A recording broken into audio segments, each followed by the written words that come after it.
Hey, Pop. Hey, Scotty. How you been, sport? Whoa! I got you a present. Really? Open the tank. Open the tank!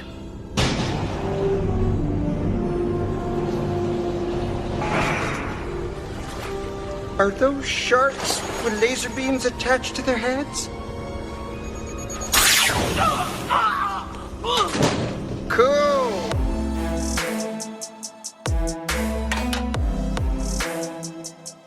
All right, everybody, welcome back to another week of Muskies on Tap. Welcome to episode number 139, bringing to you another classic intro.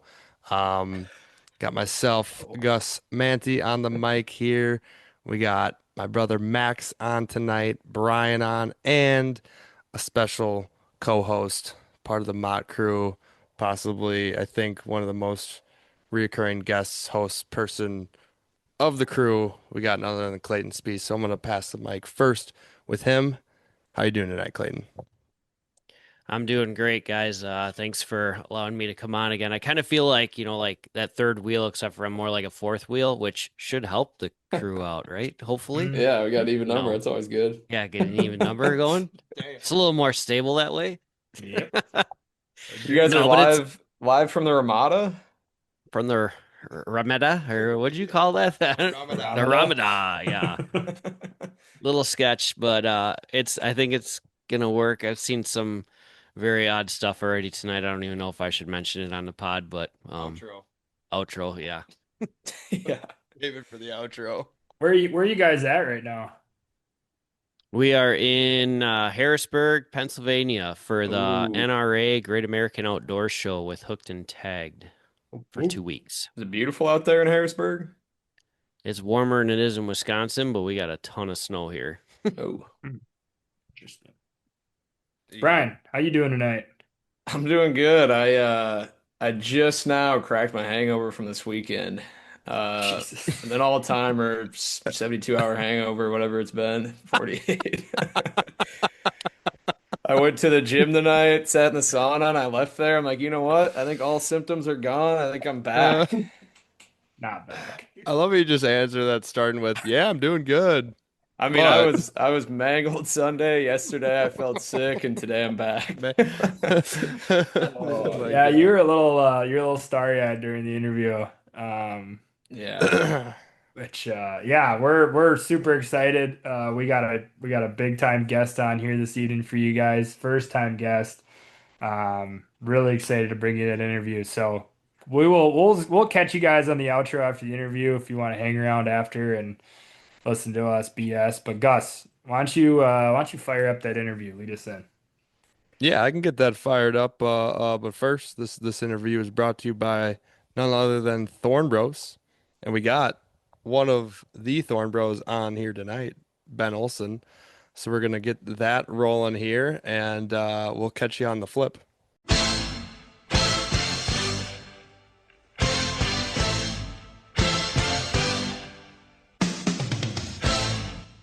All right, everybody, here on the pod, we got Ben Olsen with Thorne Brothers, and we are excited to talk to him tonight and get a little history on his musky fishing and career and everything. I'm sure many of you have probably seen him on old Keys Outdoors episodes and whatnot, so we'll just get that started. So, Ben, how are you doing tonight? Great. Thanks for having me. And we started, you kind of asked, but we got rolling here.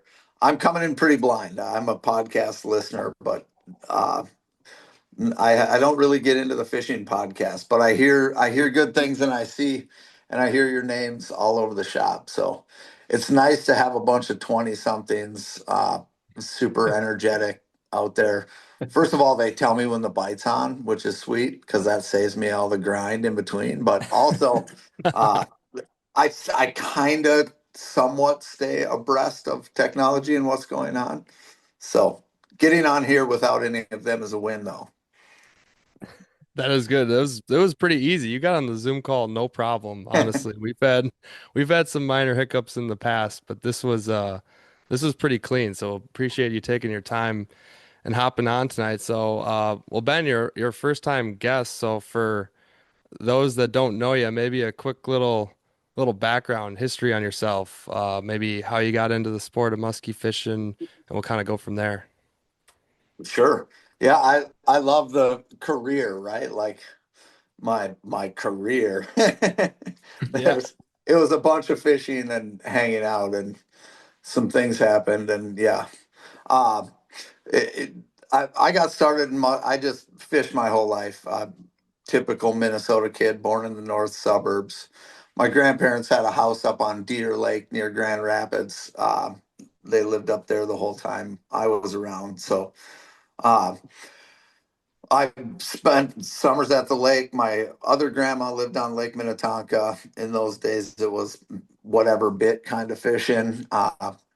My dad and uncles and family were all big fishermen, but they loved walleyes and panfish. They loved eating fish. So uh, I guess it just as a normal progression, sometime in my 20s, when I was super energetic and pissed off at everything and whatever,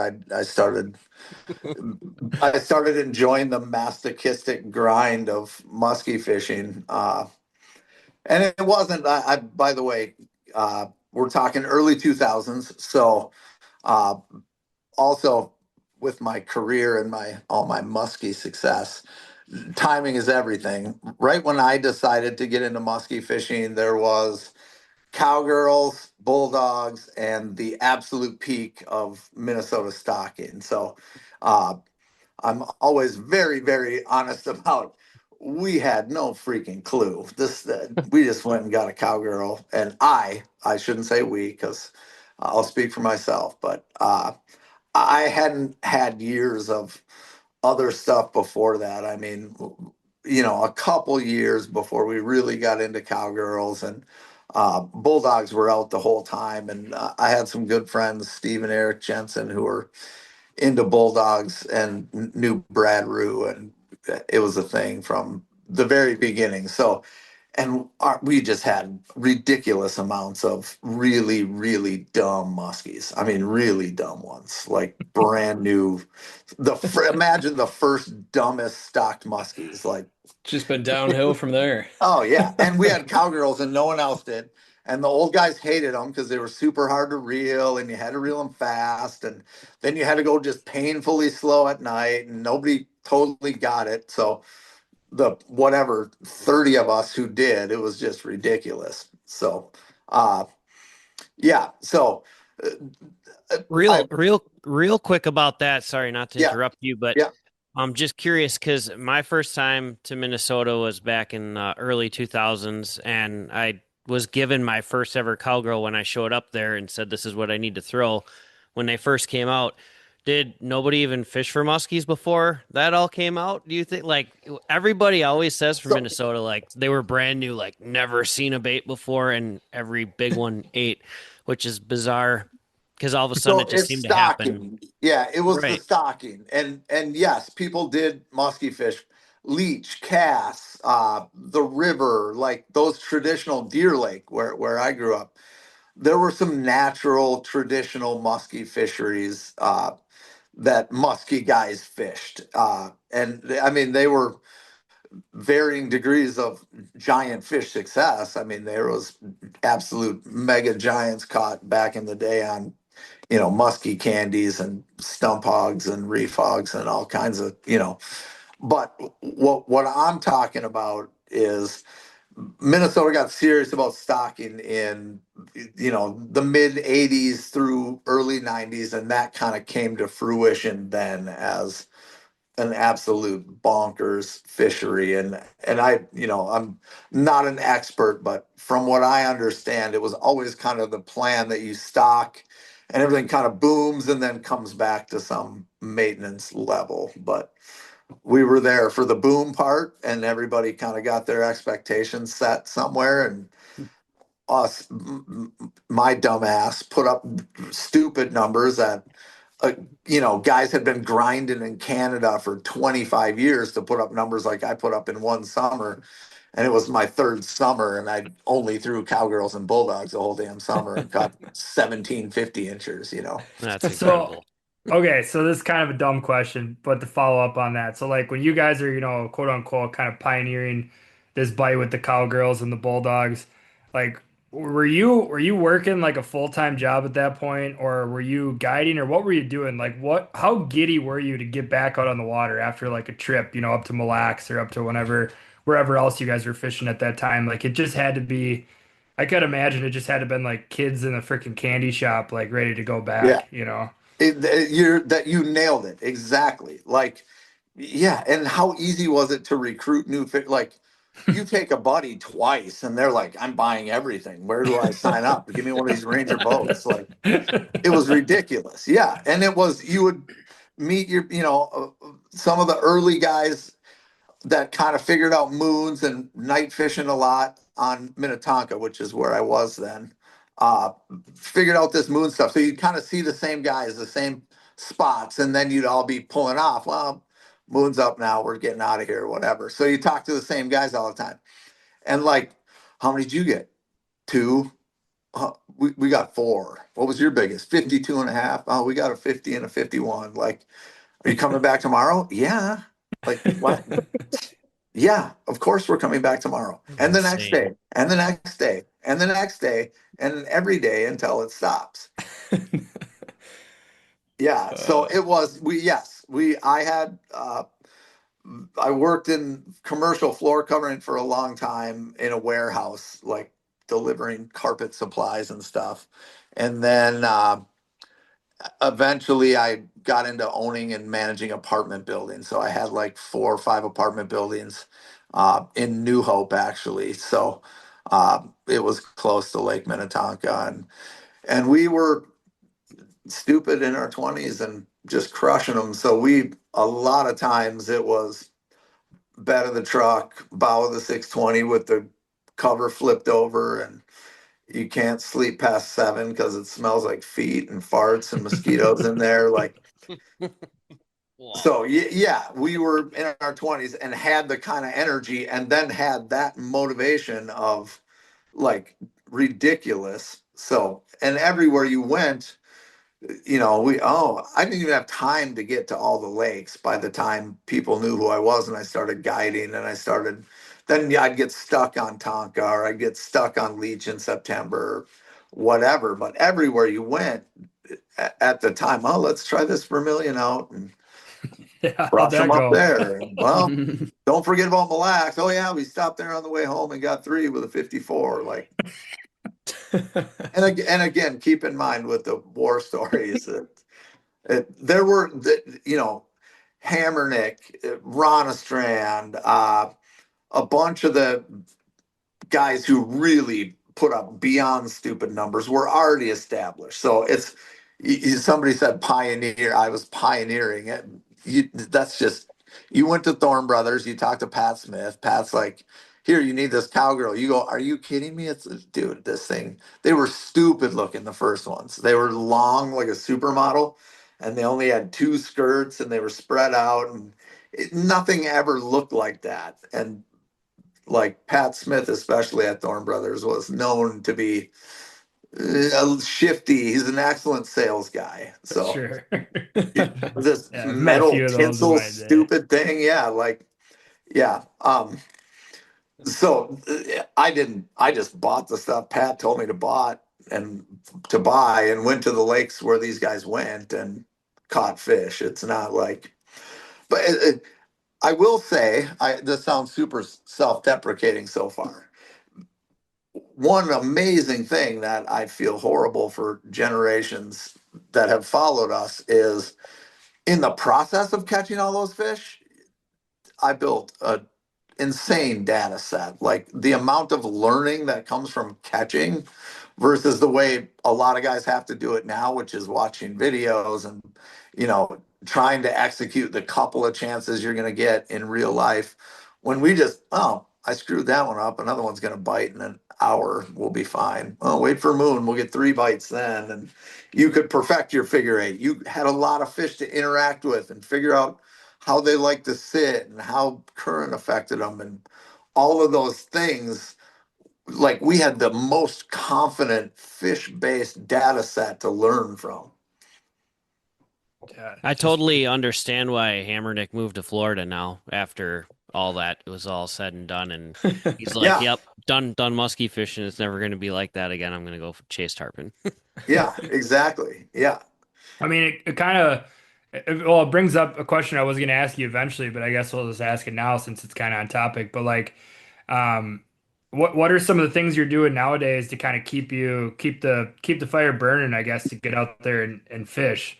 Besides that, we're all just, definitely got a couple screws loose and want to do this all the Yeah. time. But like after living through that, I could imagine it would be a little difficult to go out to Minnetonka now, which I still consider like a great fishery, but Oh just yeah. from hearing stories back in the day, it's like obviously the fish are a little different now, out there. So, I'm realistic with my expectations now, and I have a job, so right. I don't know it. We could do a whole episode on why I left where Jason is now to get a job, a like 16-hour a day, 6 day a week job, and not fish anymore. But I don't have a good answer for that question. But anyway, I have a job. I'm really busy and super engaged with that, and um, I know what it takes to stay on them from all that experience. And I rode the backside of this. I mean, I was still very seriously fishing until uh, when things got pretty tough. So uh, I kind of know it from both ways, and I know I don't have the time to put in, and you have to just enjoy it for what it is at that point. And I still get, I mean, I do. To answer the question, obviously, I've been fly fishing the last handful of years, almost exclusively. I do some gear fishing, but really the vast majority of my time is fly fishing. And that's just it's stupid. It's a bad idea. Well, I really don't catch much at all. But there's something about the challenge and the casting itself, and I don't know. I don't overthink it. I don't know why it's so that what it is now, but that's what it is now. So for the fly fishing, that is just, a whole different aspect of musky fishing, just adding one other layer that makes it that much more difficult. Like some of us have tried it. Brian and I have in, short stints. We each have a couple smaller fish under our belt, but where did that come from? Did you fly fish before musky fishing or while you grew up musky fishing, or is it just your first fly fishing escapade was for muskies, or did you go after like trout or Yeah, something? no, my first fly fishing was saltwater. So I had started guiding in Marco Island, Florida, and just getting into that culture. I love tarpon the most. And tarpon are I did everything. I did a lot of sail fishing in my early 20s and late teens with my family. Uh, Caught a big marlin in Hawaii. I did some of that stuff, but tarpon is what I knew I wanted to do. And, like bow hunting for archery hunting for giant whitetail, the pinnacle of tarpon fishing is sight casting a giant tarpon on a fly. So I got into it first. I'm like the total backwards of everything else. I got into tarpon fly fishing first. Uh, and then kind of obviously I fish for muskies. I got to fly fish for muskies. And after I caught tarpon and muskies, I caught trout. So now I trout fish some. Yeah, that's a Reverse little engineering. ass backwards there. Yeah, yeah, exactly. And all the trout guys look at me like, "What's wrong with you? Yeah, You're, right. you're going the wrong direction, man." That's funny because Gus and I have both fly fished down in I think it's 10,000 island region of Yeah, Marco Island. Yeah, it's Yeah. an We did. awesome place. yeah, yeah. Who'd you fish with down there? I chartered down there for like Daryl 10 Lee, years. Daryl Lee, Okay. captain out of he used to be with 239 Flies, and he's with a Yeah, different outfitter now. yeah. Okay. Yeah. So you were up north a little bit, or you Uh, were in 10,000 well, Islands. yeah, we drove down. Okay. Yeah. Very cool. Yeah. So just quick mention on the fly fishing aspect. You've probably told the story a million times, but we got a good amount of listeners from Wisconsin that may not know it as well. But you were in the boat for a pretty spectacular catch, a muskie on the fly on Mille Lacs. That video I just watched recently. I'm surprised I hadn't seen it in the past. But could you talk about that? Is that still, I guess, qualifies like the world record muskie caught on Yeah, fly? yeah. I think I don't know exactly. I think it's a release record in Okay. with the IGFA, and then I don't know exactly what it is. It might be I don't know, with the Freshwater Fishing Hall of Fame. There is a certificate. The fish is in our shop now, a Okay. replica of the fish is in our shop now. Uh, Bob Robert Robert owned Bob Mitchell's fly shop. My buddy Hmm. Robert. So he had it. He caught it. Fish was at his shop. We recently bought Bob Mitchell's fly shop, so I got the fish now. Right on. uh, so exactly, here's the thing with the fly that you guys probably are finding out. The data set I talked about catching all those fish, it's not practical. It's getting more practical, but it's not really practical to really build a data set with fly gear on typical Minnesota trophy waters, on places like Lake of the Woods. Like you have to find the fish some other way. I mean, to have a ton of success ongoing in the fisheries I fish, I have to know where they are. I'm not gonna learn a new spot. Blind I'm not casting a gonna go basin. down to Palm de Terre and try to learn the water with a fly. That's Yeah. just a bad idea in a lot of cases. So I met Robert Hawkins and Gabe Schubert, two known fly guys around the cities here. Gabe is an old school musky fly guy. And Robert had just moved here from Montana, born and raised Bozeman guy. Moved here, bought the fly shop, and got into musky fishing. And I met those guys at a musky expo and was just looking to learn more about musky fly fishing, and started going to Bob Mitchell's and hanging out and fishing with those guys, and they tied their own flies. You couldn't buy real good flies. So I had all the equipment and a basic understanding of how to use it, but I was double haul casting, aerialized double haul casting. And I had these stupid store bought flies that didn't really do much in the water or look that good. And I knew that wasn't going to be a super effective way. Maybe if I knew there was one in a patch of cabbage on leech, I could go there at sunset. It was that kind of deal. Uh, those guys really showed me how to do it like legitimately, sustainably with great big flies. And you couldn't get those. You had to buy them or buy them from somebody who tied them or tie them yourself. So in the process of that, I met my buddy Russ Gontarek, uh, and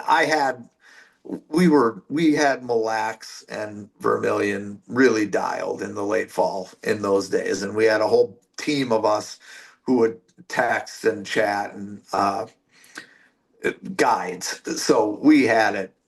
It was very efficient.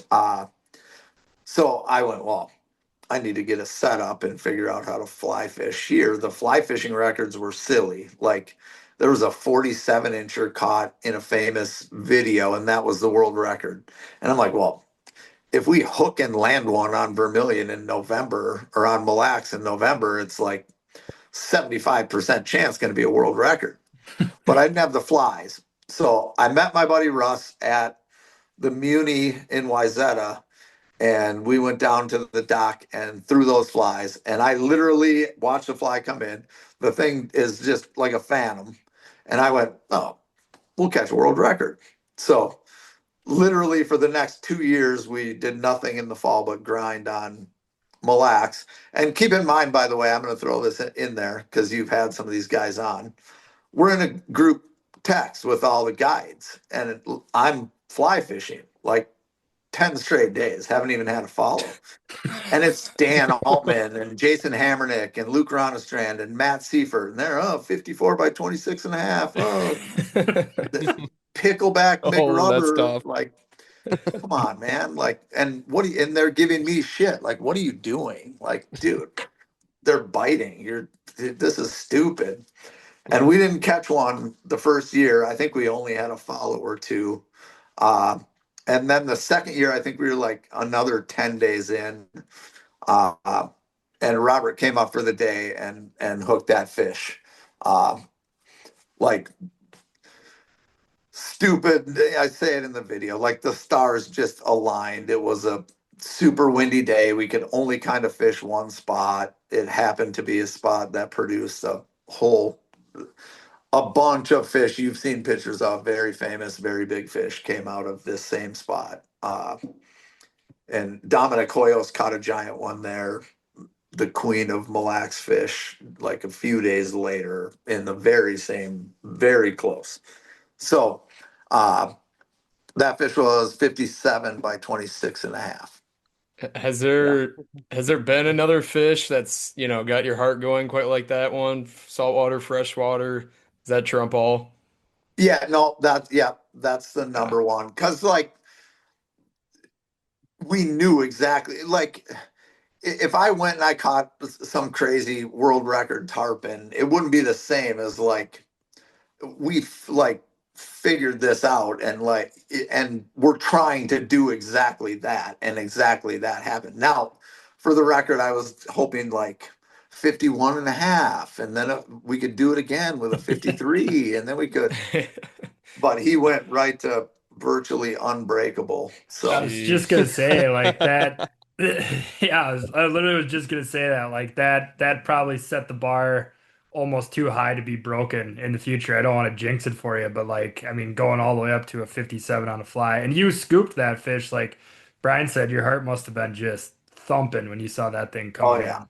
Yeah, and I had caught gear fishing a couple days before that. We caught uh, like a 51 and a half by 25 and a 52 and a half by 25 and a half, like 45 minutes apart. So my measuring eye was like dialed.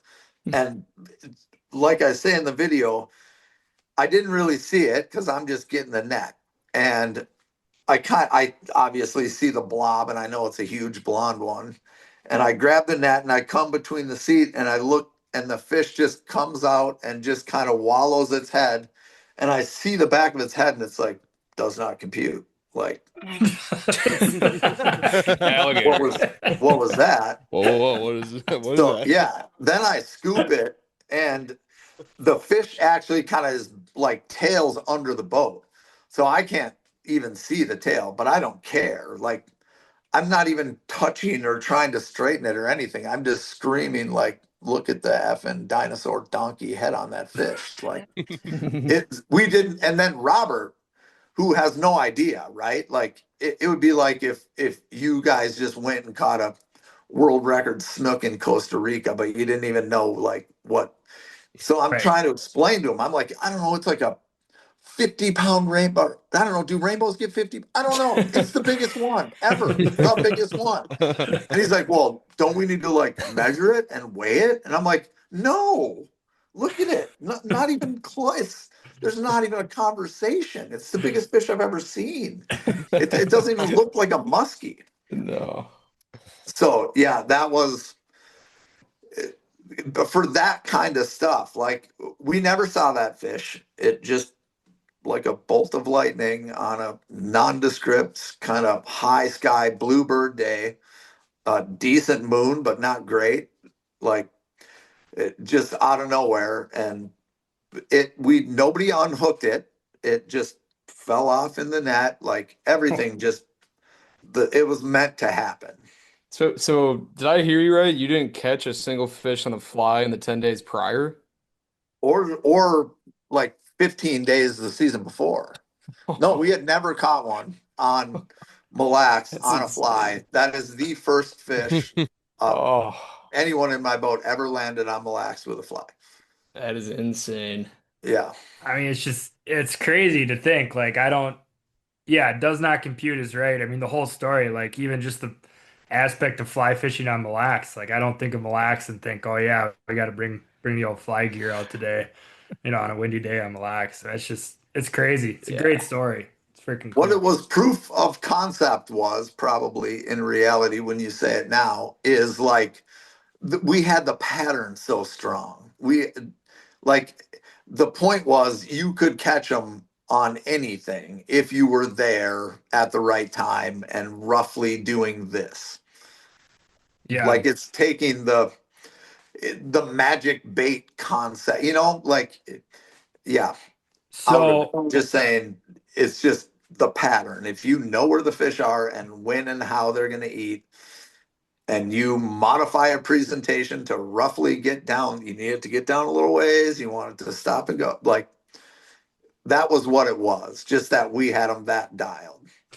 And so that whole group of guys, like we talked and texted and had dinner every night, and it was a nonstop cooperation.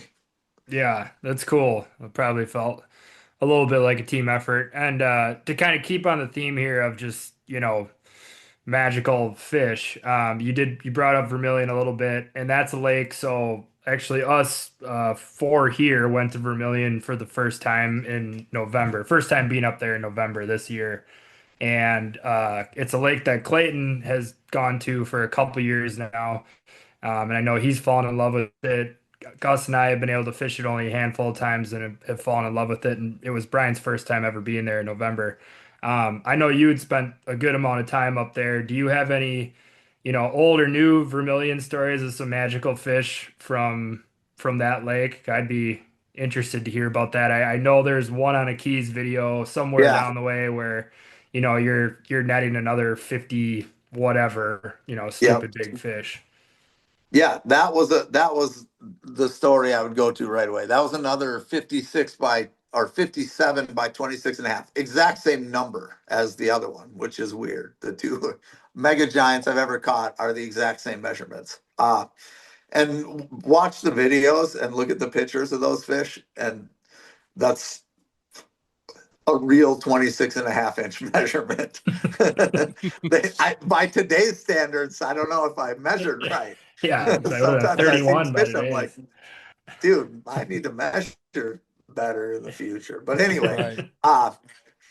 that was I was a long time Brad Roof friend and fan, and with Keys, and Keys was sponsored by Musky Innovations.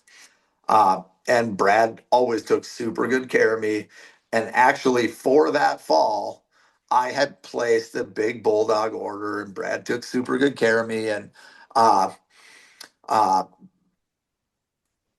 fast forward, I'm fishing the PMTT, and we're friends with a guy named Jason Summers, and Jason Summers has a new bait out, and it's the Medusa from Chaos. And Mhm. Brad and Jason aren't super happy with each other over all this, and it's another giant soft plastic, and it worked its way into my boat through a buddy of mine, a carpet layer buddy of mine, who always, in my opinion, picked goofy baits, and he bought this weird, crazy three-legged thing, and I'm like, yeah, my buddy Jason makes those. That's supposed to be cool. I don't know.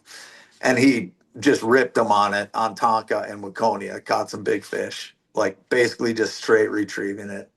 So I start throwing that thing, and then the pounder one comes out that fall. And I literally got him from Jason in the parking lot, out of the back of his car at Thorne Brothers, the monster size, and went up to Vermilion, and we were throwing three monster deuces. And the guy who caught it, Andy Hutter, was a mega stick also back in the day. He guided on Tonka, and he fished Vermilion a lot in the fall, but his group just trolled. So he wanted to cast. So I was done for a day. I had a day off, and he was ending his trip. So we just went out, give me some gas money, whatever. We just went out, and him and his buddy made a giant soft plastic. That's right. I forget what it was called. It was a cool giant soft plastic. So he was throwing that, and we have this fish up, the one that Hutter eventually caught. and it was pretty hot, and it disappeared right away. So I just dropped my pounder. I had a black pounder deuce on. I dropped that, and I'm just standing there while he's figure eighting, and I'm jigging, and we realized like, oh, moon's in 15 minutes. Let's just get the hell out of here. We'll circle back around the reef and reset up. Okay, yeah, cool. And I rip my bait up, and she swipes at it again. And I'm like, oh, that fish is hot. So we get out of there, quick, come around the backside, set up. She ate at the end of a long bomb cast. And this was like, there had not been a bunch of 57s caught. There were 55s and 55 and eight, but 57 was like, there had maybe only been, maybe Jason caught one. I think Eric Jacobson had caught one, but there weren't a ton. And we look in the net and go, oh, that's 52, 53. And we didn't know until he pulls it up. And if you watch a video, he's like 6'6". And that thing was just unbelievable. That was 57, 26 and a half. That one probably did have a bigger girth. We girthed that one in the water. And experts say if you lay them on the board, they get bigger. I don't know if I believe that or not. I don't care that much. That's what I was gonna ask when you brought up the the girth, kind of giving shots at some of the people nowadays girthing fish, because I've seen some trust me, some ridiculous numbers on social media and be like, not that we as northern Wisconsinites get these crazy girths very often, if ever, but I've only ever in the net girth the musky, so I don't even know. I couldn't even tell you, nor I guess care that much, or have caught a muskie big enough to care that much. So I was curious about that. Yeah, I wish I could tell you I had a data set big enough to say one way or the other. If ask somebody who's handled a lot of those girth ones, Luke Ronastrand, I think Luke says on the board does get bigger. I don't know, ask a Nolan Springler or somebody who's caught like a million super girthed out ones, but yeah. So I know you've brought it up multiple times, and I guess we haven't asked, nobody's asked too much about it with the data sets and stuff. So I actually put a lot of info myself into like an Excel spreadsheet every single year of catches, whether I put in moon, weather, time the fish was caught, what it was caught on, which lake, the size of it, and everything. I was curious what you did at the start. Like you said, you did it early on. Did you do it by paper, on computer, or? No, I did nothing. I wish I did. We just assumed. That's the other funny thing. Like, you don't know how special it is when you're in it, Like, we just assumed this would go on forever. Who cares? I caught a crap ton of muskies. Like, why would I keep track of it? Like, I don't know. Up there. Yeah. Yep. Yes. 100%. 100%. I wish. That's one of my big regrets, is not keeping better records. I fished with a guy named Paul Hartman a lot, and I fished with him a lot all over the place. And we would fish in Florida. We'd go offshore fishing in Florida before Christmas. Hammernick, Hoyer, Hartman, and me, and we wanted groceries for Christmas. And we'd go out and we would be fishing till 9:30, 10 at night, 2 hour run back in, clean fish for a couple hours. We're all like passing out, trying to get everything processed and get the boat clean and get in bed for the next day. And Hartman would sit down and write everything that happened that day, not Hemingway, not just write everything that happened that day. Every freaking night. I mean, we're dying, just barely walking through the shower on our way to tipping over. And Hartman's out on the dining room table writing down every day. Hey, and he's screaming into the rooms, hey, how big do you think that one we lost was? He would calculate like the poundage. Okay, yesterday we caught 3,212 pounds of fish.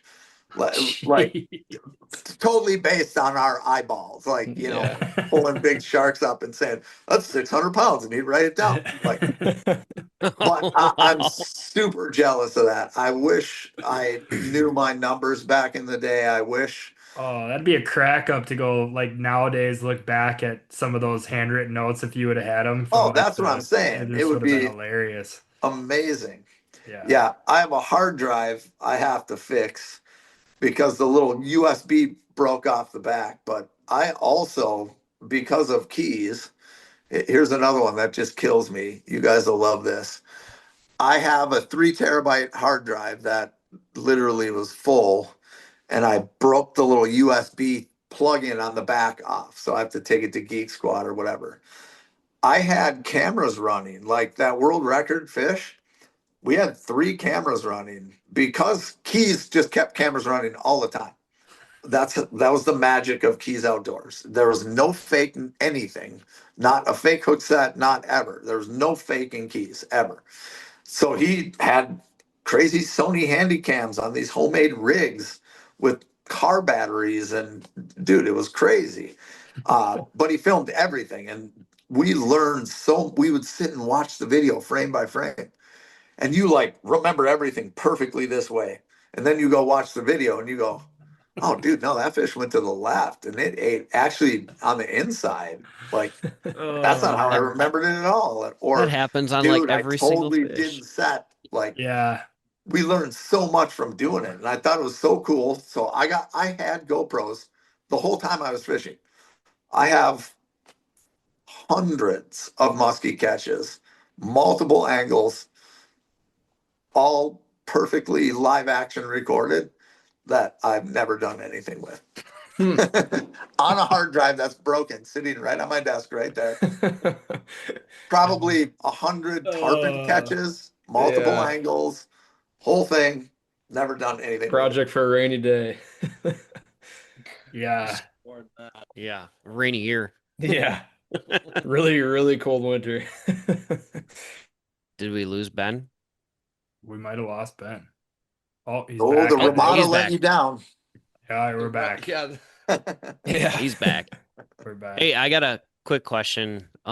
So even though you didn't keep the data and stuff, what would you say would be your favorite moon, I guess, and kind of like your experiences with like best eats most active or most ferocious like time frames or something like that over all the years? Like, do you have like a favorite top, kind of in order for top 4 or something like that?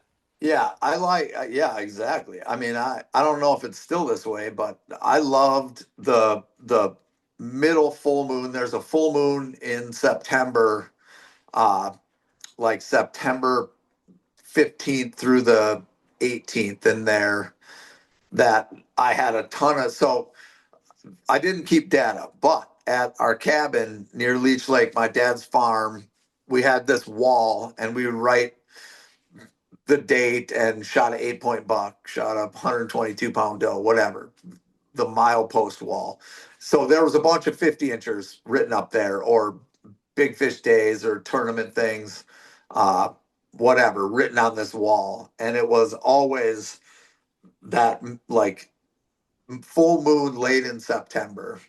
That was unbelievable up there. Cass, Leech. And the reason I always like that was because the days weren't super long, and they would bite. You would have all the windows. You'd have a morning window, you'd have that kind of peak afternoon temperature major window like that you get in the fall, but then you still have your summer normal sunset window, and then they still bite at night. So it's kind of the all around time of year. And I'm sick of the hot by then. You're sick of being out in the sun by then. It's like everybody's left the lake. The Frank Schneider's over. Everybody went deer hunting. Everybody's back in school. So that's always my favorite one. Then Tonka, any the time, it's hard to explain, but the time in late August when you have the entire full moon through like crescent moon, and then the other side of that. So big moon, where it goes down shortly after or shortly before dark and doesn't come up for a couple hours. So you have this, we called it pure dark all the time. Anytime you have a big moon that's up and down all in the night, pure dark, no moon, no sun. In August, that was always a good window. That's interesting. That is.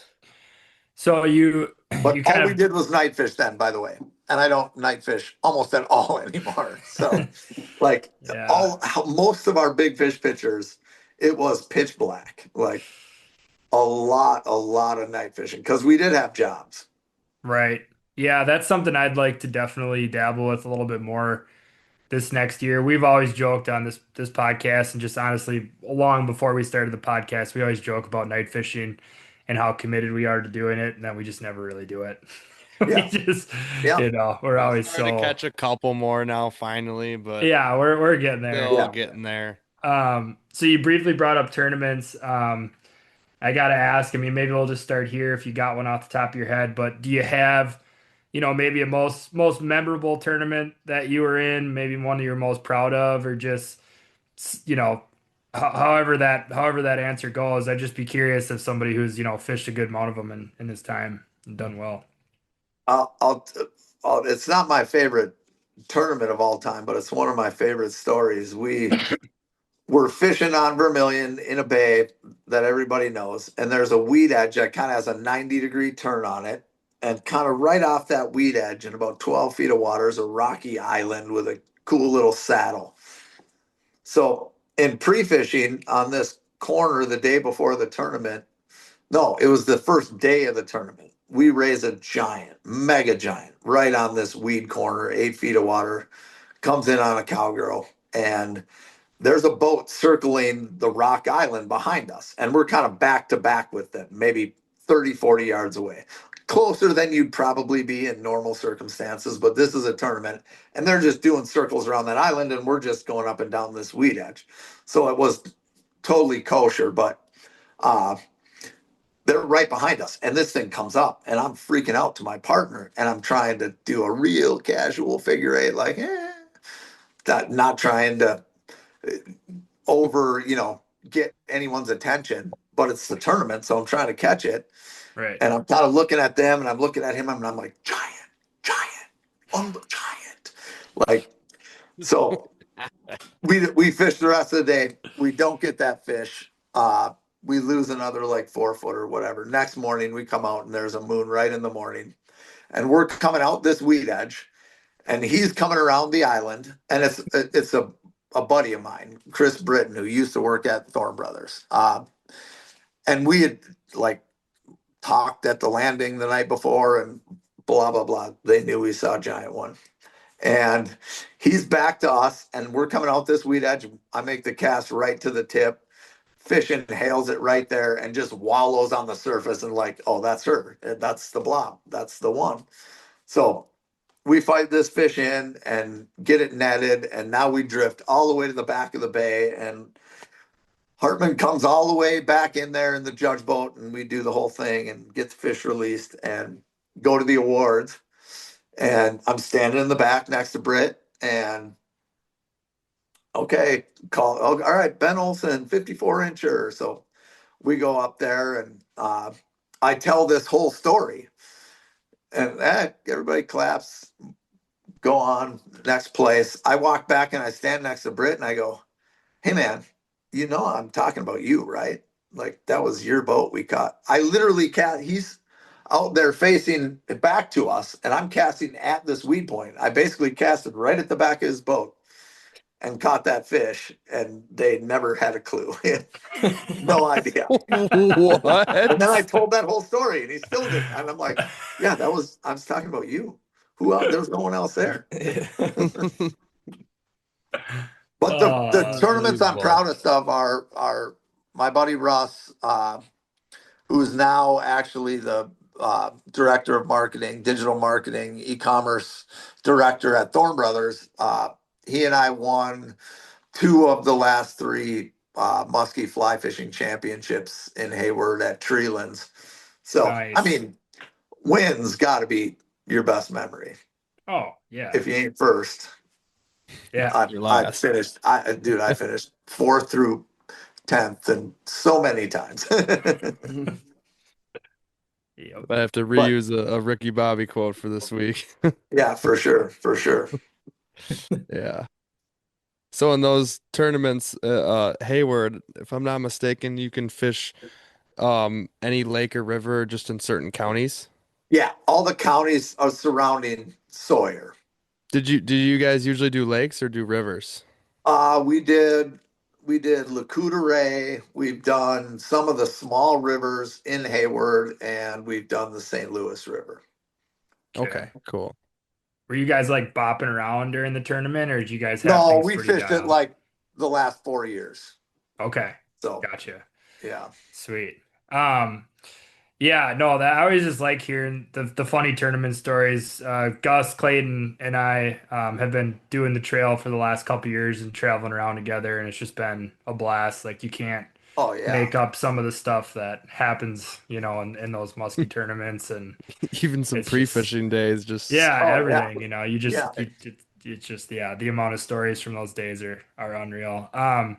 Did you fish? Was there many PMTTs or even just tournaments in general on Tonka back in the day Yeah. when things That were there was a going good? few, but Hartman had a handful too. So the Minnesota Tournament Trail for the last maybe 4 years had Tonka tournaments. But there's been more PMTTs since I kind of haven't been as much fishing tournaments.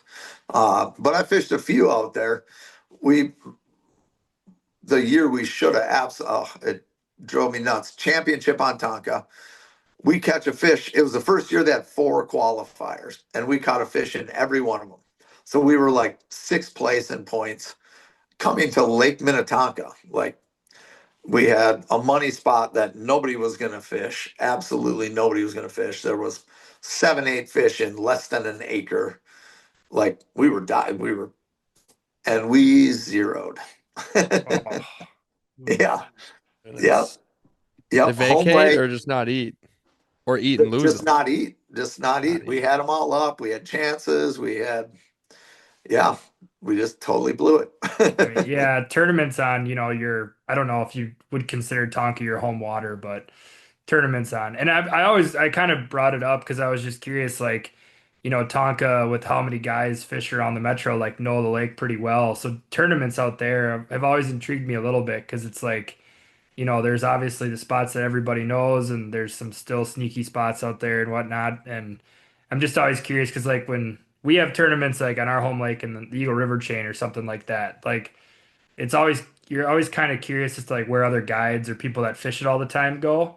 Yeah, And I kind of relate that back to Tonka because so many guys fish the lake and know it super well. You put a tournament out there, it's like, all right, well, where are fish being caught? I'm always, it's always kind of cool to see.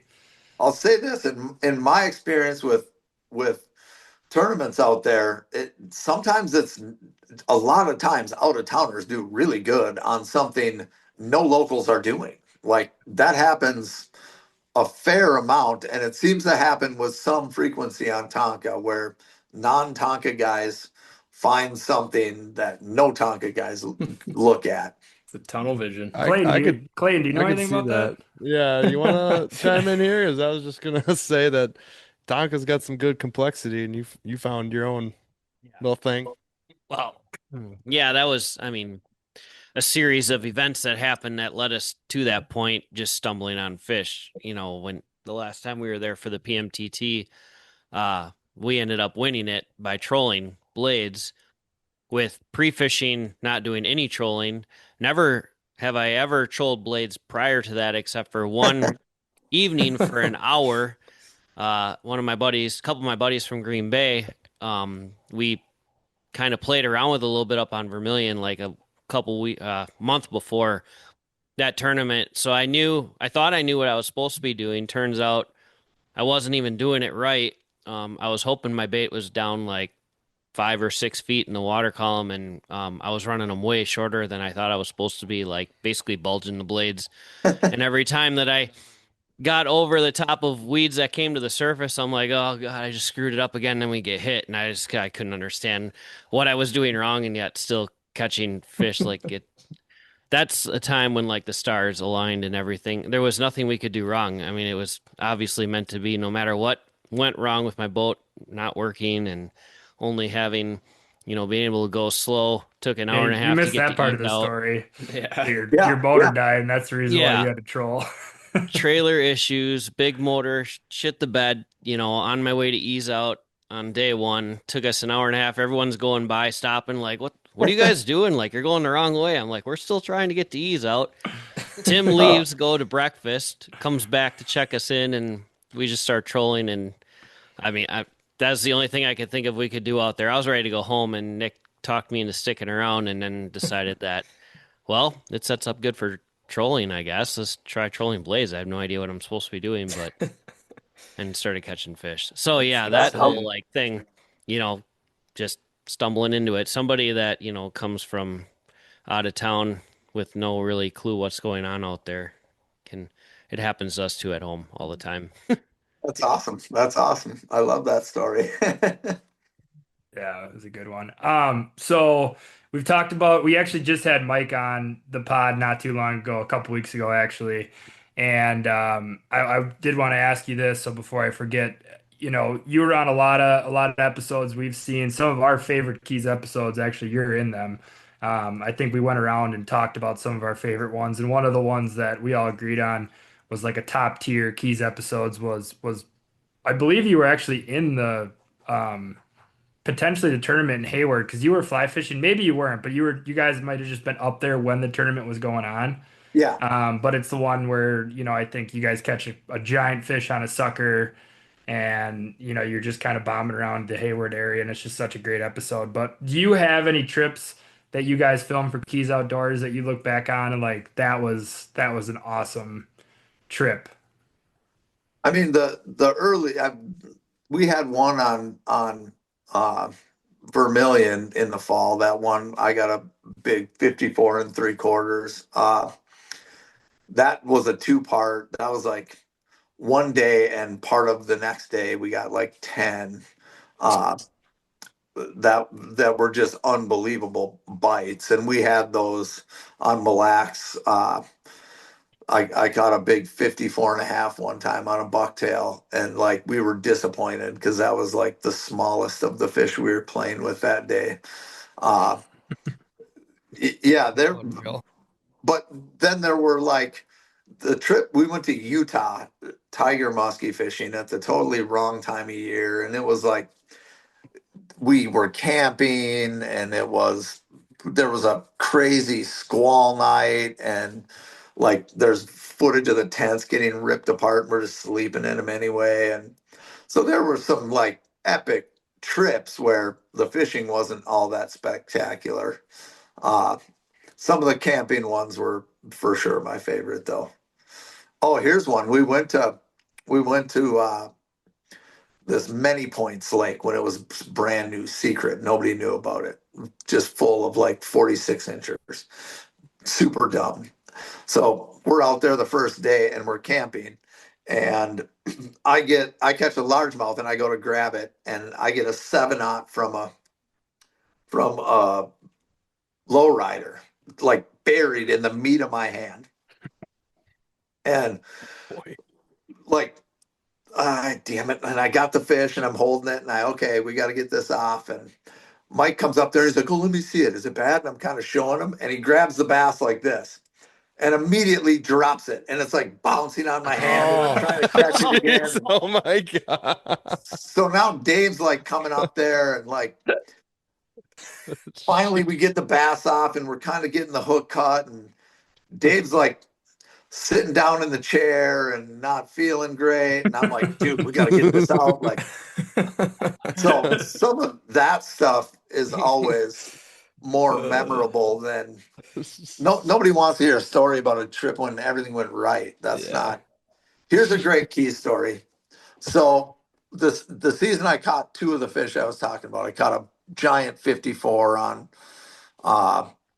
Mille Lacs. I caught that 54 and 3/4 by super fat one on Vermilion. I had one night where I caught like a 53 and a 51 on Waconia, all on Keys Outdoors, right? So later that same year, Steve Jensen has a new 19-foot Yarcraft, and he catches a fish on DL on a topwater, and he's like fighting it next to the boat, trying to get it close to the net and the camera. And he puts his foot up on top, and he slips, and he falls in the water just as Mike scoops the fish. And like, it's this whole thing, and he gets out, and they're laughing, and they get the fish. So I like had this, I have like 5 over 50, have this amazing season on Keys Outdoors, and I walk into the sport shows and I'm like, oh yeah, I'm going to all the musky shows this year. I'm like the dude. And Keys has a new clothing line, this Fish Hard, and we're the coolest guys there. And literally the first dude comes up to the booth like, oh hey man, are you the guy that fell in the water? Dude, that is for the whole entire sports season. That's all. Nobody gave 2 shits about all the giant fish I caught. Everybody wanted to know who's the dude that fell in the water. Oh, that's awesome. So there's a That's so content note for you. It's not always the way you think it's going to be. Yeah. Right.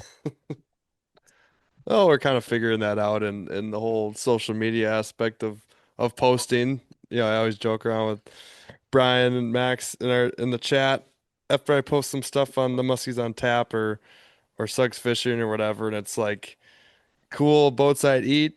It could get some traction, whether it was however it hits the jet stream, and then boom, it's like failure, mess up a fish in the eighth, or just like the latest one, us driving a boat randomly, 75K views on Facebook. It's like what?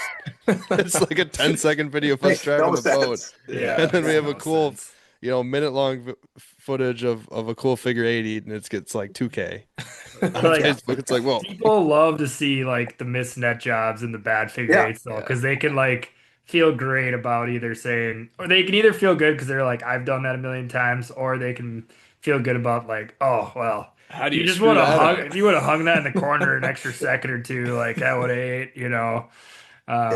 You're like, yeah, sure, for sure.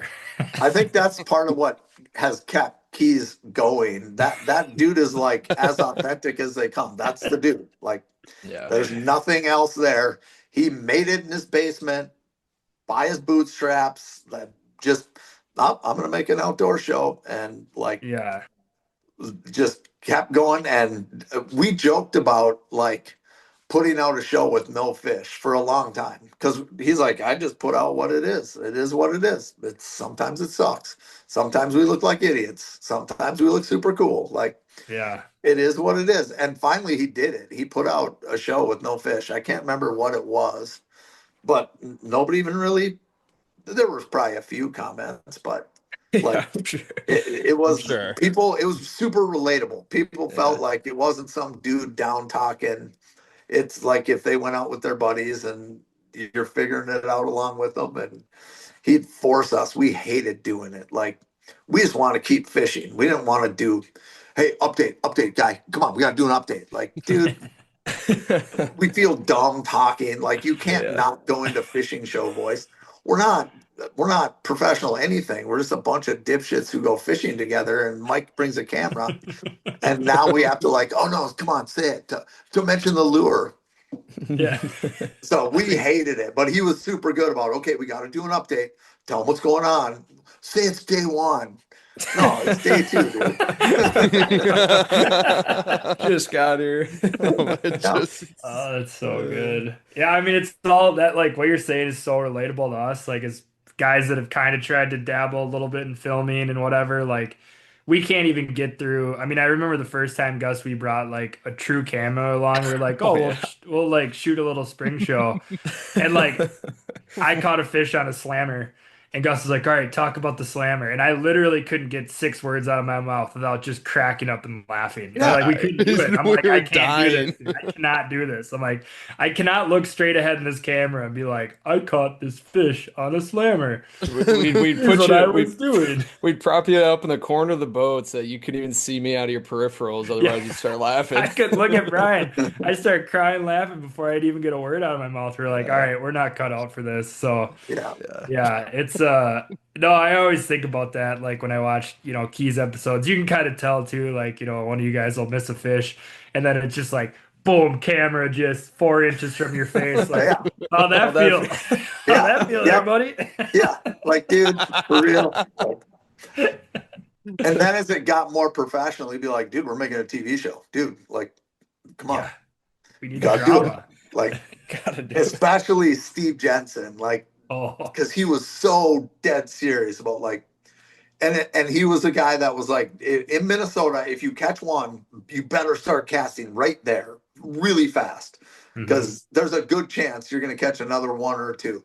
And so he just hated Mike and be like, oh, we got to turn the boat around, turn the boat. We got to get the sun on the other side. So you'd be like, dude, come on, we got to. Yeah, we had Steve on, and like I've talked, we talked to him about this, but that guy, like watching those old videos, I mean, he's hooping and hollering as you guys are just driving out from the launch. Like you can't fake that level of excitement, just getting to go out and go fishing. Oh, That's yeah. pretty sweet. It's like, it's tough to be around. It's tough to be on a trip sometimes with those guys like him and John Hoyer. Like, you have no choice. If you're around those dudes, you're going to the next level. If they have to bring you there themselves, you are going to the next level. You are going to be pushed. Fish longer, fish harder. Why you don't have to stop to go to the bathroom. Come on, dude. No, keep going. Like, Yeah. And I mean, yes. I like to kind of circle a lot of this back to the beginning of the episode. Like, we've had people like yourself, talk about kind of how stupid the musky fishing was in Minnesota in those early 2000s. But like, as you start telling the stories and we've heard from other people, like you guys were fishing all the freaking time and like Yeah. all the way through the night. I mean, it's not like you were going out there for 2 hours at sunset and popping 6 fish. Like you guys are still grinding. So A ridiculous amount. We'd go up to Vermilion. Me and the first guy I started musky fishing with, dude, it was like the greatest thing ever. I had a 620 and a silver Ford F-150, and I was like, "This is it. This is like the pinnacle of life. I'm going up to Vermilion in my rig for the weekend." And it was a windshield boat, 620 with a windshield, and we would go up there on Friday night after work and just start fishing until like we were done. And that was usually like dawn-ish. Like if you got too close to dawn, then you try to make it. And then we'd go pull in somewhere and find a grassy spot or flip the boat cover over and lay on the bow and sleep for a little bit. And then start fishing again and fish until we were done, which was 2, 3 in the morning on Saturday. And then we'd find a bay and we'd anchor up and tie to a tree and flip the cover all the way over. And then as soon as the sun came up, it was just nasty in there. And you just start fishing like all the way through Sunday. We're going to make it till sunset. We're going to make it till sunset. Fish until sunset. Whoever caught the biggest fish had to drive home. And we had to be to work on Monday morning. Like, Oh man. yeah. So That we'd is fish insane. on a weekend. We'd fish, however, 93% of the available hours. All But fishing right. was that. I'm saying that like we're not some. You got anybody could if you had what we had, and you were 23 years old and hopped up on Red Bull. Like, yeah. yeah. That's insane. Yeah, you hearing this, Brian? You Yeah. always give Brian a hard time. He likes to sleep. He likes his little Sunday afternoons to get home, rest, relaxation, get ready for work on Monday. Oh, when I was a kid, my dad was that guy. Like, soon as breakfast was done up at the lake, let's go. Where's your sleeping bag? Let's go. We're going. He wanted to be at home on the couch, 5 o'clock, watching National Geographic, winding down for work. So that drove me and my younger brother especially nuts. So, like, when we grew up and could go on our own, like, dude, I'm up here on Sunday. I'm hunting sunset. I'm fishing till sunset. Like, you don't leave before sunset. That's not cool. That's unreal. So walk us through how you got involved with the Thorne Brothers and kind of what's going on lately with you. Yeah. So the data set is important in that because I always say I'm still fishing. It's just for different. It's the same thing. Everything we need to know about life we learn from fishing. You manipulate a data set to get a desired result. But so through fishing, I got involved with a charity in about 2012 called Take a Vet Fishing, and just the way it worked out and my connections, I got on the board and it grew really big, really fast. And I was vice president of the board. We were doing events all over the country, all over the Midwest. And eventually that spawned a TV show, and we were doing these veteran TV shows and these events, and it was very ask heavy. We were constantly selling and asking for money.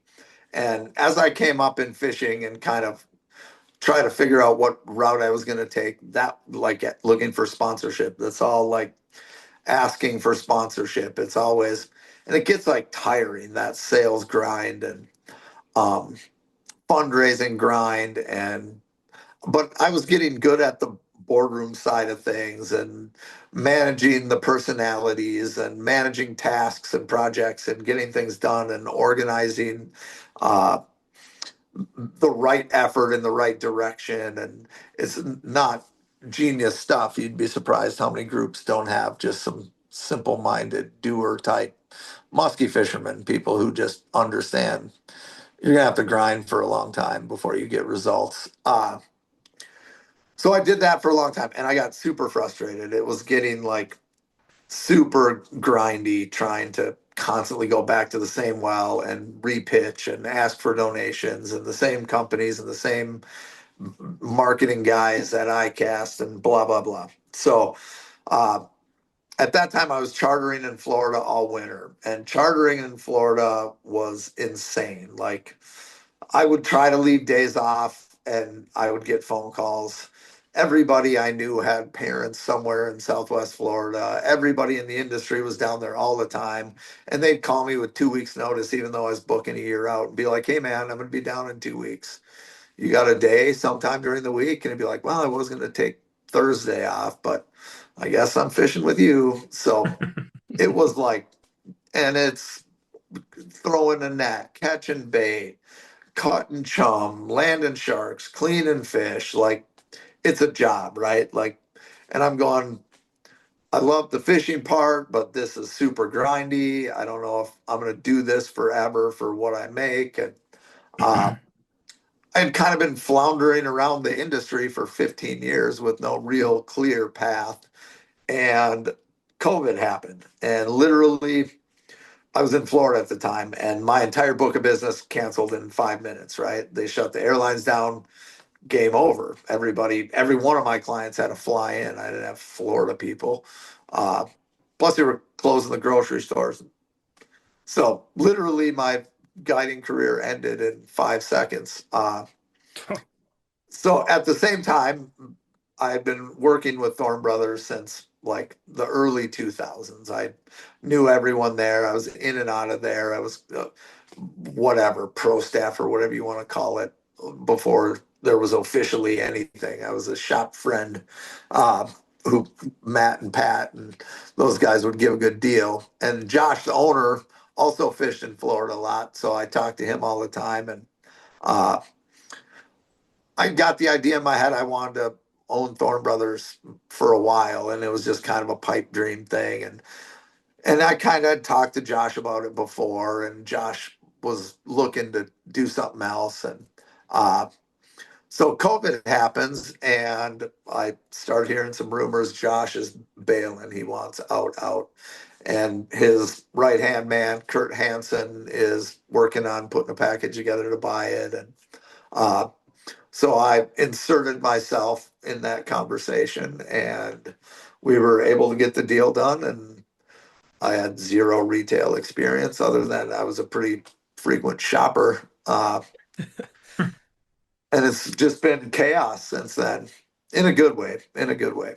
Everybody around the industry, I'd kind of seen things from every angle, right? And I was kind of looking for something that could be a platform for everything I wanted to do. That's retail, promotion, production, having some money, fostering a culture and a workplace that's super fun to be at, that people make good money and have benefits and blah blah blah, right? It was going to be my holistic everything all wrapped into one entity. I could do some charity stuff out of there. I could support high school fishing teams. I could, so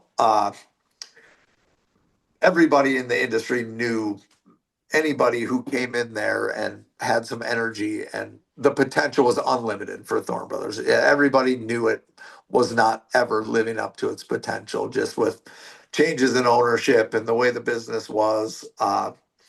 So it was another, just like the fishing thing. Like, I got ridiculously lucky with timing, knowing nothing about retail. I get in at the start of COVID, and I have Kurt Hansen, who is like worked there since he was 16. You couldn't groom a more perfect retail, money managing, relationship managing industry, understood the customer, the industry, Thorne Brothers' place in it, a bunch of opportunities that existed. So literally, I walk in, and all of a sudden, who knew it? The COVID boom, and there's as much as we can get, we can sell. So, my luck, I just stumbled right into it at I didn't that even think moment. about that. Yeah, with how big, I guess just, during COVID, how big fishing got, It was, particularly yeah, musky fishing. Has there it was been any sort of a drop off the last like 18 months, 2 years since things have kind of settled down a little bit and people have had to start going back to work and there was a drop off more earlier, probably 22. Things okay. were pretty good. But kind of with that time, you guys have seen it. You're out there in the world. There's been a change in big box. Basically, they kind of set for their season, and once everything's picked over, by June, you're kind of screwed at most big box. They're not reordering. It's a weird product set. Uh, there was some holes online for specialty stuff. You could get all your normal Rapalas and all that, but there was still some big holes in our specialty stuff, musky stuff, fly stuff, ice fishing stuff. Um, Ice fishing blew up in COVID as well. I mean, it literally was a perfect storm of good timing, and uh, Kurt and I understanding what we wanted to do and what the business should do. And we joke all the time, we're geniuses. We just do very simple, proper, data based comments. It's the same thing when I was a fishing guide. I would tell people all the time, like, you want to be a fishing guide? Just have a website, answer your email on your phone. You're going to be like the top two fishing guide in a year. If you just answer your phone and return emails, that's it. So we're not talking about having to clear a real high bar here. We just made good, sound decisions, and were smart with the growth and the money. And at the same time, there was a bunch of stuff with competition that allowed us to acquire. We've acquired now like four businesses, or parts of businesses. We recently uh, did a merger and acquisition of the back end of Omnia's sales. So they own the channel, we own the sales. Oversimplified version. There's a contract, probably shouldn't. But we acquired the retail sales portion of Omnia. We bought Bob Mitchell's Fly Shop. We bought Fish Electronics, which became the service and installation piece of Marine Electronics. And just so happens we purchased that right at the time all this live scope stuff and technology changes started. So another really good timing moment there. So yeah, it's been a crazy ride, and it's a perfect example of, I mean, everybody. You guys shop at Thorne Brothers? Clayton's in there. Everybody knows. You see the content. Like, everybody there is as hardcore and legitimate as you can imagine. If you go in there and look for advice or a product recommendation, or like, our team is ridiculous. You couldn't assemble a team like that. I mean, we got incredibly lucky with the team we have. We have very little turnover. The young people we have are ridiculous. Like, we get the cream of the crop of young people. So the whole Thorne Brothers journey so far has been ridiculously good timing, and yeah, awesome. Do you have some like expansion goals or other goals for the company going forward? I guess at least the ones that you're willing to share. Yeah, I mean, you know, expansion is tough. It's expensive, and uh, all of our most of our focus for a couple of different reasons has been digital and improvements. The world is changing fast, so expansion, yes. What does that look like, and how far outside of our footprint do we have to get, and how far outside of our footprint is it smart to get? That question, we're in a very different time for that kind of question.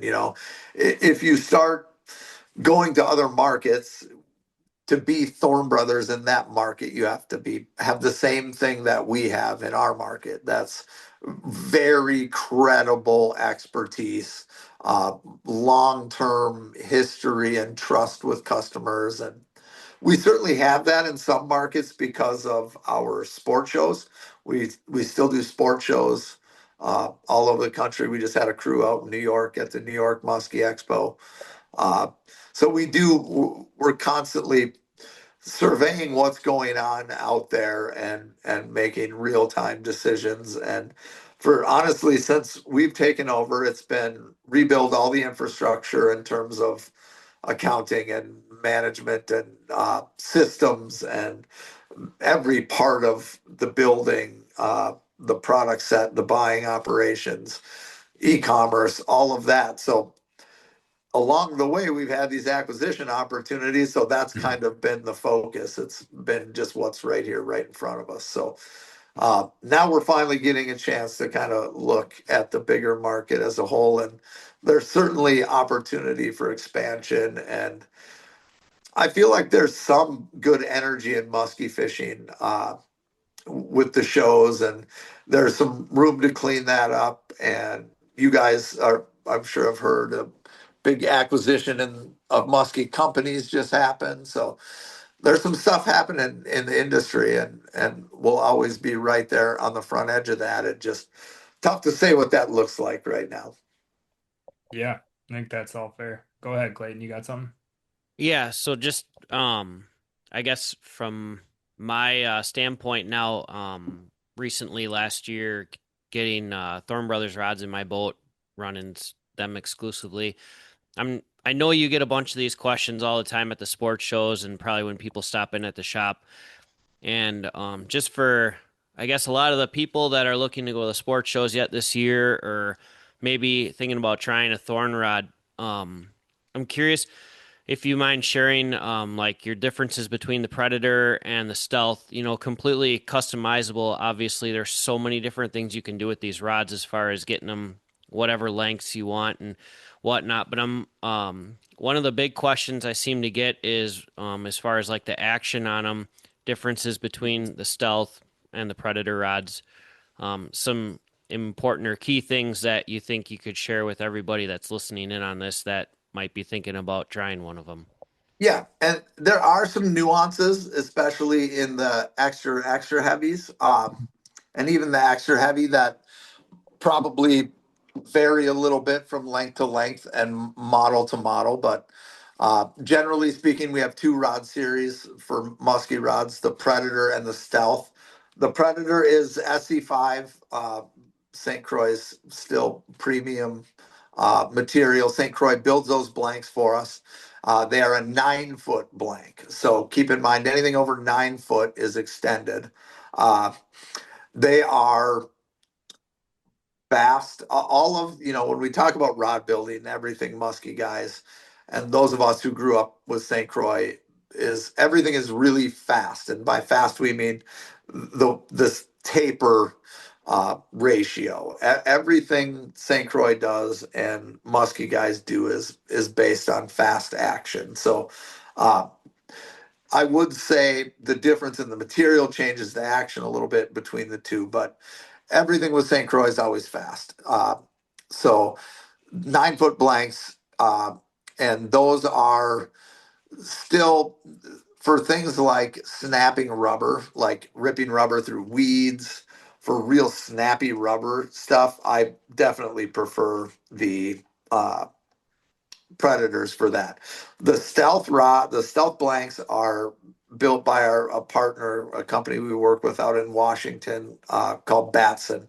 They're a giant company. All they do is fishing rod and rod components.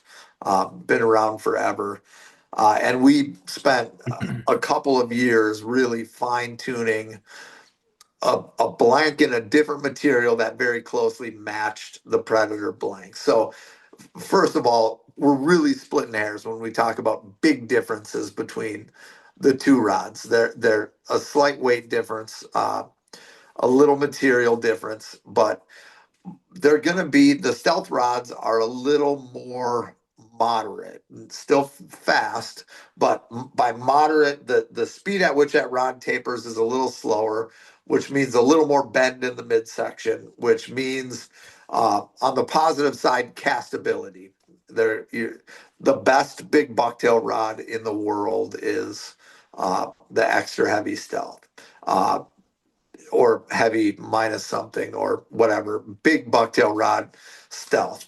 Great casting.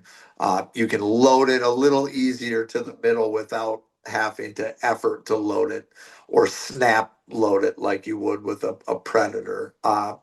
But again, minor difference. And then there's some nuances between because of the way things are spaced with St. Croix's rod blanks. Our heavy musky rod is our heavy Predator is slightly less power than our heavy stealth. Just because when they made those blanks for us, it had to not interfere with blanks they currently had. So Sure. I would say the heavy in the stealth is slightly heavier power than the heavy in the Predator. But other than that, you're in the same, it's very high end, high modulus, which is a made up word, but very nice carbon fiber. The nicest, yeah, it's a marketing word. That's a And word now. I like it. I'll use it. Yeah, rod people don't care. Yeah. But yeah, very high end material from Batson. But those come as 10-foot blanks. So important difference there for a couple reasons. And you're going to love my salesy answers because you're not going to pin me down. It depends on the application, depends on your preference, depends on your casting style, depends on a lot of things, how you work baits, blah, blah, blah. But it's a true 10-foot blank, which means it flexes throughout the entire blank with no rigid section like an extended rod would. That can make some differences in some areas.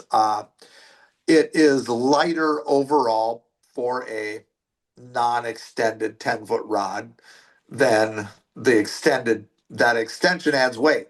Now the argument there is when you're making a 10-foot rod, additional weight in the handle helps to offset some of the tip weight. So remember guys used to weight their handles to balance their rods? Yeah, I definitely used to. Yeah, if you prefer that, a little extra material and extension in that handle is not a bad thing. It weights the rod, but these are personal preferences, and we can all argue all we want. The beauty of a custom rod is we'll make you anything you want. I mean, specific to exactly what you do and how you fish. And I mean, I'd love to say there's a perfect AI algorithm to get you to the rod you need specifically. But when we're talking about the differences between stealth and Predator and the differences between, this rod and that rod for how it presents a musky lure, guys, we're burning 8-ounce bucktails and a 25-pound fish slams it sideways. If you need help detecting a bite in musky land, you have serious problems. So True. we're splitting hairs. It's for the high end guys to sit and argue back and forth about. I like this because the type of grass we have in Shelbyville doesn't break if you don't snap it on a slack line. Okay, we're gonna have all those arguments. Or I run this kind of hook and they're real brittle, so I don't like this because it sticks to the rock if I have a whatever. We can do that for 200 years. But I agree. There's that's the one beauty of Thorne thing. Bros. We're There's always one thing that I tinkering with them. We're always coming up with new stuff. We'll talk you through projects and work with you to get something to solve a problem. That's what we do. Oh, for sure. Yeah, I got to say there's one thing that really sticks out in my mind, and it didn't just happen once. It happened over and over again with clients this year, and then myself as well. But with those stealth rods, we were actually I found out that everyone was thinking that my bucktails weren't running correctly because they were getting a little flicker in them once in a while in a cast. And what's happening is people are feeling the turbulence of the water from the previous cast, and if they cross over, so let's say the first person takes a cast and the boat's moving, by the time he gets to the boat, it might be slightly back from the front of the boat, and the second person had made a cast and is kind of crossing over, and he comes through that last trail of the bucktail. They're feeling that blade go through that turbulence trail, and they're feeling that flicker, and they're like not sure if the blade's not working right or if they hit a weed or what. But that's something that I can honestly say has never been felt before. So there's stuff that we're feeling with these rods that have it's just been unbelievable. Never knew you could get that feeling through those rods. Yeah, and I'm a big Duracork guy, the black material. Do you use that or do you use a Win on the front? I like that Duracork for sure on the rubber rods. Last year, so I got every single rod had something different on it because I just wanted to see, what I was gonna like the most or whatever. Definitely love the actual cork in the rear and the Duracork or just cork in the front.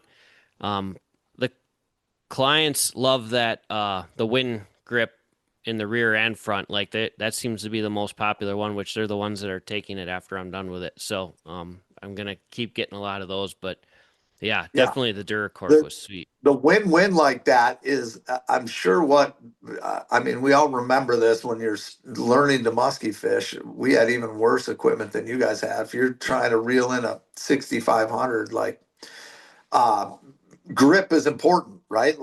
Until you get technique, you're always trying to over muscle, keep everything. That win-win, you put that under your arm with a shirt on and grab that foregrip, it's like stuck to you. It's It not going feels anywhere. super solid right Yep. away as soon as you put that rod in there. But yeah, that Duracork foregrip I joke about, I say that all the time. You better not need to detect a bite musky fishing, but sometimes you legitimately do, and you can feel crazy stuff happen with that Duracork. It's just so rigid and so connected to the blank that you can feel right through that thing. That's good to know. Well, Ben, you've been really gracious with your time. Gus, Brian, Clay, do you guys have any other last questions? You crushed it, man. We appreciate all the awesome stories and everything. It's just been a blast to hear about it all. Perfect. Well, shoot. As of right now, no, this hits the spot on getting rid of some of the musky winter blues. Honestly, the stories were refreshing. Talking about the business is really cool to hear. The rods and getting into detail of that is awesome. I mean, I loved it. I can't think of anything on the top of my head other than if there's just random stories. I need to find my way over to the shop at some point. I lived in Minneapolis for a year and I don't know how. I never meandered up to the shop, but next time I cross over, I usually come by a couple times a year, so I'll make sure to stop in. Nice. Yeah. Say hi. I'm there pretty much every day. Awesome. Nice. I'll be up there soon, getting everything ready to go for the season. And I don't know, Tucker and I joked that we might start our own little Muskies Inc. beer club where we meet, every once in a blue moon during the winter to chat about muskies, not ice fishing. Perfect. Yeah. Yeah. So yeah, well, this is a blast. Can't thank you enough. It's great to have you on tonight, and yeah, really appreciate you giving us your time. Awesome. Appreciate it, Thanks, Ben. guys. We'll see you at the shows. See Good ya. to see Take you. care.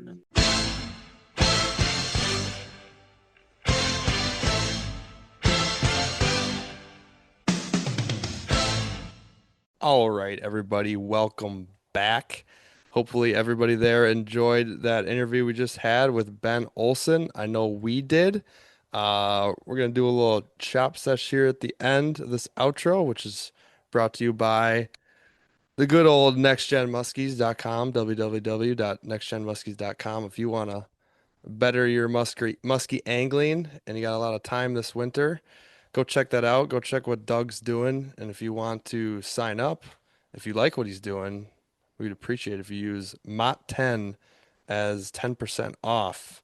That is MOT10, MOT10 to get 10% off. Boys, so what do we want to talk about here? I know I got one, well, recently hit the sticks on the pond Mm. hockey. That was a good time. Mm-hmm. Another weekend of not ice fishing, so that was enjoyable. Just doing everything you Better can weather. to not use that auger. It's- I Getting know. athletic again. I don't think a battery could get any more charged. Yeah. Well, yeah, it But looked like you guys had somewhat successful weekend in the tournament. you know, Semifinals, is that correct? no, almost. We lost in the game to get to the semifinals, Oh, but to get to it, yeah. Quarterfinals. one more, yeah, right. But one more game, we got more than the year prior. Um, so that felt good. But no, that was a solid weekend right there, and and I know, and Brian, you brought up the starting with an all-time hang from the weekend prior. What was happening there? Yeah. I was Fill us in down here. in Orlando. We had our annual sales meeting for work, and Awesome. Right. yeah, I mean it was a great time. Got some awards and celebrated accordingly for the next 48 hours of the weekend after. Um, yeah, rode that horse through Sunday, got home late, got home at like 10:30 after flight delays in O'Hare. So that Oh, hangover was pushed into Monday and yeah, but it was worth it. It was a great time and just got to pay the penalty every once in a while. have we done like top five worst places to have a hangover? Because I honestly think Oh, airports would be one, especially airplanes would be O'Hare. two. Yeah, oh hell God. yeah. I, And In, it just so in the happened, airplane's got to be worse, though, right? yeah, that yeah, too. airplanes Depending one, airports Depending somewhere. who you're sitting next to on the Yeah. plane, it can definitely be worse. But Oh, yeah. I also got dropped off at the gate. I think the farthest point for my next gate in O'Hare, and at this point, like my legs are numb and like my knees are buckling, and I'm trying to Should walk to the ask for other one of end. the Oh ask for God. one of the carts. What Golf happened to you carts. this weekend, dude? I mean, dude, it was shaved off some life, that's for sure. Did you Celebrated play the any third golf? place. No, we were supposed to golf Sunday morning, but we woke up, it was 28 degrees, and the course said that they're not gonna open till 1 and we didn't have time for that and I think we were all a little too hungover to even give it a best effort so Sure. didn't get to golf but And I Sounds don't like you even, go I for it. maybe missed it right away, but you third place, your team did something. yeah, yeah, that's all hard to explain but yeah, I got a little plaque with Is third place on it so Yeah, good job, how buddy. many, is it thanks. out of three people or how'd that work? The world. No, there's like divisions so we were in the XL division um Oh, so took down the beast big city division. folk. Oh, Yeah, Nice. Excel division. yeah, That's sick. yeah. So that about recaps coming off of here. Max, what did you get into yourself this past weekend? Ugh. Great segue, Brian. I'm glad you made it home safe, by the way, in one Thank you. piece. Thank you. Yeah, I mean, little pond hockey for myself this past weekend. I did stumble across a YouTube channel that I should have written down, but it's called like Young and Wild Outdoors or something like this. Have you guys heard about this? Have you guys seen this? No. So I've been watching a bunch of musky YouTube content like Saturday and Sunday mornings before hockey, and I just stumbled across it, showed up on my For You page. There are two kids or maybe three, I don't know. I watched a couple of their videos, but I think they fish in like northern Wisconsin. They're probably in their like younger 20s, and it's sick. They fish like extremely hard, and yeah, I think they're a little bit newer to the game or whatever, but I just wanted to shout out those guys because they're doing it Shout right. out. They're, fishing through the night, Dang. just putting in some serious hours and Damn. kind of reminded a little bit of like what we were like when we were, doing that back then. And That's obviously we cool. didn't have a YouTube channel, but yeah, it was sweet. It was sweet. Just So kind of like film it. What kind of style are we talking here? Just like a one camera thing or like a GoPro thing or yeah, I think one of them wears like a head cam and they got maybe a trail, a yellow tech mount maybe or something like that. I'll look more into it for next week. yeah, Um, send the link. We'll do a little but we'll do a little check into that out. yeah, But I've kind of just gone like full winter depression mode with the fishing thing. I mean, I've just been watching a bunch of musky videos. Hitting the it's the peak. way to go. I think I texted you guys, I've just been getting pissed off by all these ice fishing videos with trap beats over the top of them. Like, I was I'm about to just ask about this. not trying to see like a 14-inch walleye with Waka Flocka getting blasted through my screen. Yeah. It's just, look, That's I'm some sure content you're right there. this is not singling anybody out, and I'm not trying to, start any wars with the ice fishing Instagram community. It's just a bit much, It's just a perch, just a Over the top. walleye who don't need Waka Flocka just screaming at me through my phone Yeah. when you're holding that thing up. So, Are those getting a lot of views? I didn't even look at oh like if God, yeah, yeah. So yeah, crushing it, something's getting it into the old jet stream. Waka. I don't think it's Waka. Waka. Just It's all about the I think trends. I think it's a lot of dudes in their house in a cold winter and they see a girl holding a fish and they're like, oh, okay, what we got here? And they just keep scrolling and that's the whole jet stream. Dudes It's buried in just there's snow. just something about it that's just like I doesn't knew it's not good compute with content. me. It's No. like super hardcore trap beat, and then Cookie it's just cutter like walleye. six perch laying on the ice, and it's like, what are we Yeah. doing here? Yeah. I don't know. I feel like I'm a hater, man. I'm turning into a hater. You're a little bit of a hater, but no, I mean that's valid. It's not they're not great videos. Yeah, Definitely a critic, man. Wow. yeah. No, I know. I feel bad. I've had time lately, man. I've had time. I was mixing it up on the comment section on Facebook this week. It's not acting like myself, Got I time. gotta, yeah. It's those winter blues. Work's been stressful. I gotta get out and fish. Yeah. Winter sucks. Yeah. I'm gonna move down to Florida, maybe. Especially after listening to some of this pod and thinking about some of my past trips. I'm gonna be a guide down there again. Mm. Maybe not again, but someday I will when I'm rich and Yeah. famous. That would be cool. Yeah. Or just with our travels here to Pennsylvania, passing through part of Pennsylvania and Ohio, like, probably some good fish freeze over here. Wish we Mm. could take those down in the winter when they got, yeah, called, Hey, one of the other you guys guys could move that's to Harrisburg. Yeah. that's open. Yeah, we basically Seen moved in here. But no, I don't know if you guys got much else to add, but I mean, I don't know if Clayton will probably be on the next pod since we're recording again from the Ramada, the Ramada for Oh next week. shit. That is Um, crazy. We're Yeah, running you it guys back are at the serious. Ramada next weekend. Running Next it week. back. Yeah, dude, 2 pods in a row from the Ramada. Place is gonna reek. We live it. No, she'll get I cleaned. feel bad now about bitching about the trap beats over the ice fishing videos. It's probably because I'm not good at ice fishing. You're just So jealous. I'm just Jealous. Jealous. Yeah. Oh, hey, Clayton's got a he just whispered this, but he's got a great point, and I think it's exactly why you be Uh-oh. hating on this. Uh-oh. Mm. I got a theory, and is it because you're not hating on the weather anymore? That the hate's got to come out on something else, maybe. Oh. Yeah, I've been man, not to brag here, but I've just been crushing the 26 goals, guys. Dude, I'm impressed.